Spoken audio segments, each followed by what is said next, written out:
Istana negara kita yang Bapak Presiden Jokowi berkantor itu nggak ada title-nya. Nanti kalau tiba-tiba cucunya Dendels datang bilang ini punya saya, bisa.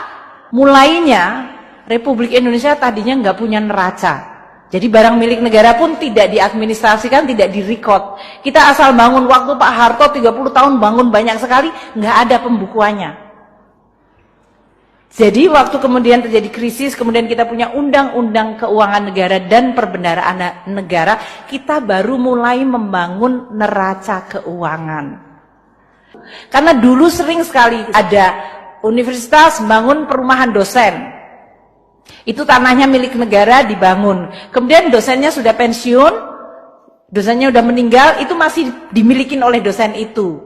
Tanpa kejelasan apakah barang itu dihibahkan atau tidak. Sehingga di universitas masih masuk dalam pembukaan universitas, tapi sebetulnya ini sudah dipakai oleh dosen dan anak cucunya. Itu banyak sekali barang milik negara. Belum lagi kalau dulu tanah-tanah. Kalau menterinya lagi seneng, oh saya kepengin jual tanah, saya jual tanah saja.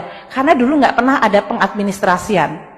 Sehingga banyak sekali republik itu kehilangan cukup banyak aset-aset strategis. Salah satu contoh yang barangkali Anda semua lihat adalah kompleks Senayan Gelora Bung Karno.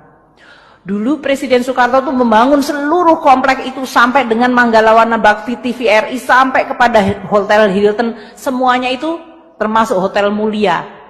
Itu semuanya sampai ke Plaza Senayan, kalau Anda pergi ke Jakarta pasti pergi ke sana. Itu semuanya adalah semua kompleks milik negara, Kemayoran.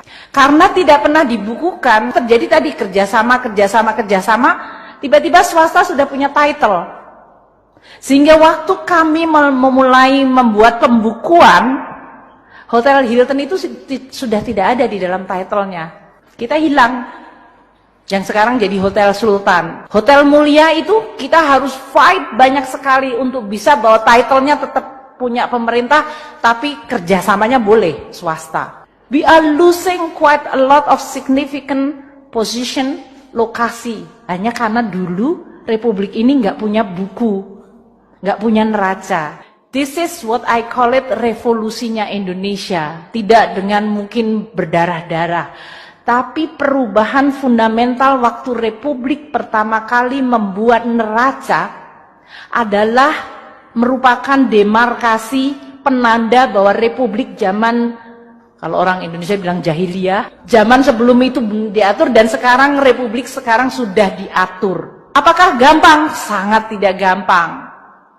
Dan saya adalah Menteri Keuangan yang pertama kali, Pak Hadianto, waktu itu Busum, membangun neraca. Pertama kali melakukan apa yang disebut pembukuan semua aset barang milik negara. Wah, ceritanya seru banget.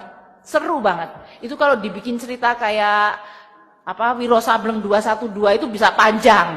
Di Kementerian Keuangan saja kita lihat, wih, ternyata kita nggak punya title. Istana negara kita yang Bapak Presiden Jokowi berkantor itu nggak ada title-nya.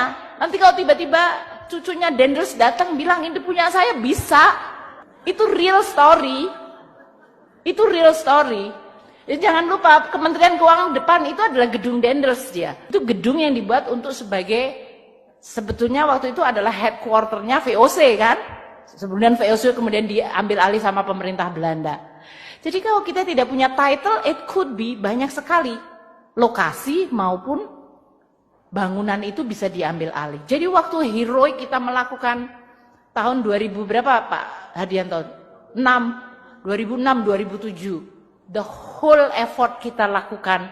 Dan itu bertahap, waktu itu setiap kementerian negara sampai kita kulon nuwun, datengin, bilang Mbak kita harus lakukan. Bayangkan dulu jalan kita nggak pernah inventorize. Kita nggak pernah tahu kita udah bangun berapa jembatan, kita nggak tahu berapa sekolah kita bangun, universitas pun kita nggak tahu.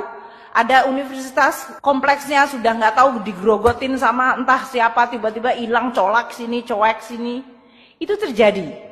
Maka kalau sekarang kita ini sudah WTP, tapi itu menggambarkan the evolution dari kita. Sekarang kita sudah masukkan dalam, sudah divaluasi, sudah diadministrasikan, dan bahkan saya minta sekarang adalah pemanfaatan.